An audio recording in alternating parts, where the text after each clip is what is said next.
Right guys, let's have a look at partial fractions now. The best way to do these is just simply by examples. Obviously, since it's the first question, I'll say a little bit of bookwork. We'll have the formulas, I'll write them all down all the way through. So this is the first problem then. We got 5x plus 3 over x plus 1 times x plus 2. This is a linear factor. Okay, it's linear because it's just got the power of x is to the 1. Had it been a square in here somewhere, it would have been a quadratic factor, wouldn't it? And this is a linear factor as well. And also the order at the top is of order 1 polynomial, isn't it? And the order at the bottom, well, the highest term would be this one here, bx squared, so that's of order 2. So this is a proper partial fraction, okay? And in this section, we're only going to worry about proper partial fractions. Sometimes if it's an improper partial fraction, so to speak, then we would need to perform division.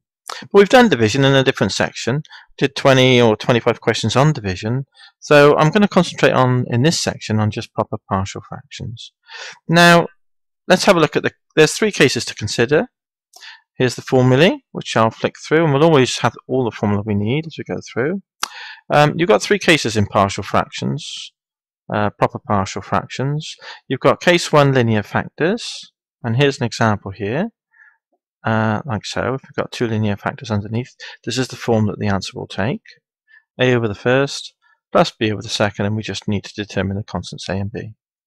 Case 2 is quadratic factors, so there's a linear factor there, for example, the a over that. And then, but you've got bx plus c over x squared plus 2. So because that's a proper fraction and there's a quadratic here, this needs to be something of order 1. So that's why it introduces a b and a c constant there to work those out according to this. So we can split that up in that way.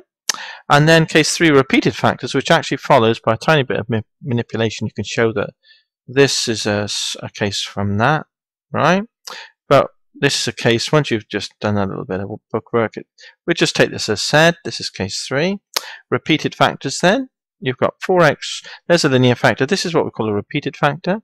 And in a case like this, when it's this sort of template, we write a over the first, the linear factor, plus b over the just power 1 there, and then c over power 2. So we run up the powers. So that's a 1 there, right? And that's a 2. Had this been a cubed, then we would have to do b over power 1, c over power 2, plus d over power 3. Alright, so bear that in mind. This is just a template, which gives you the instances to apply. Alright, the principles to apply, okay? So there we are then. It's only 3 cases to consider. So let's go back to the first question. All we ask ourselves is it linear, is it quadratic, or is it repeated? So go back to case 1. Now this clearly is linear. So we look at case 1 then. Remind ourselves case 1.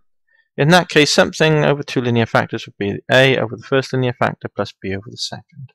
So now we can write that down. A over the first linear factor plus b over the second linear factor. There we go. Now we cross multiply. Basically, in a sense, we multiply all the way through by the denominator on both sides. So multiplying this side by this denominator, we'll get rid of it and leave us with 5x plus 3. And on the other side, we're going to cross multiply here, effectively. So it's a times x plus 2 plus b times x plus 1.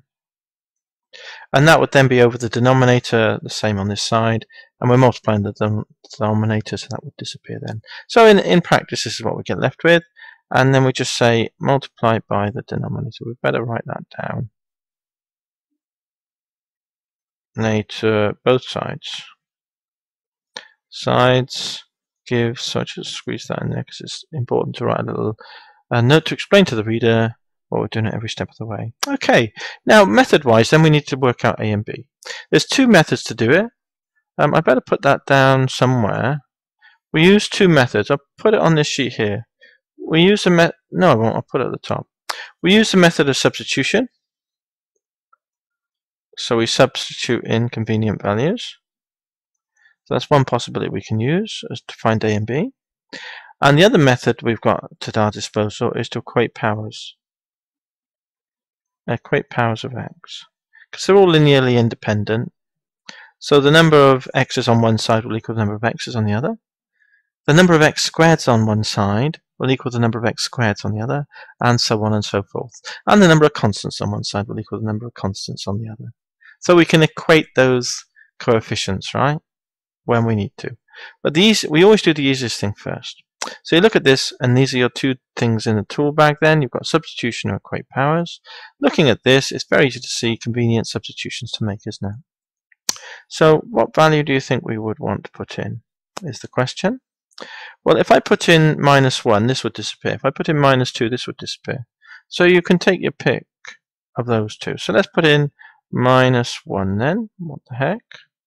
So I'm going to put in -1. So subs x equals -1. So 5x plus 3 equals, now -1 plus 1 would disappear because -1 plus 1 is 0, b times 0 is 0. So all you're going to be left with is a times -1 plus 2, and the x was -1, wasn't it? So I better put that in actually. There we are, 5 times -1 plus 3 equals a times the -1 plus 2. I've just put in that instead of x. So you got -5 plus 3 is -2. -1 plus 2 is 1, so a equals -2. So we can just write that the other way around if we prefer. So a equals -2. That's the first one done then. And then the second one, substitute the other convenient value, which is -2 then. Let's sub that in, put that in here, and we get 5x, which is lots of -2, plus 3 equals a.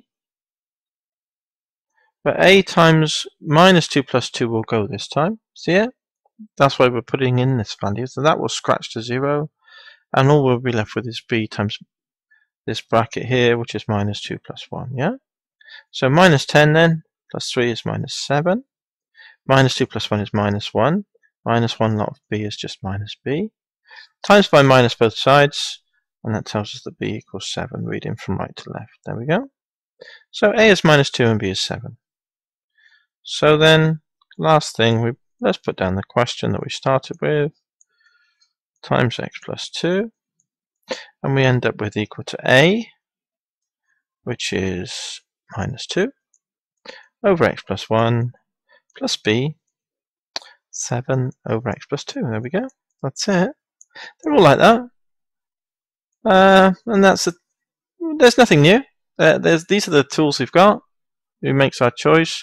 And these are the cases we need to consider. Only 3 cases.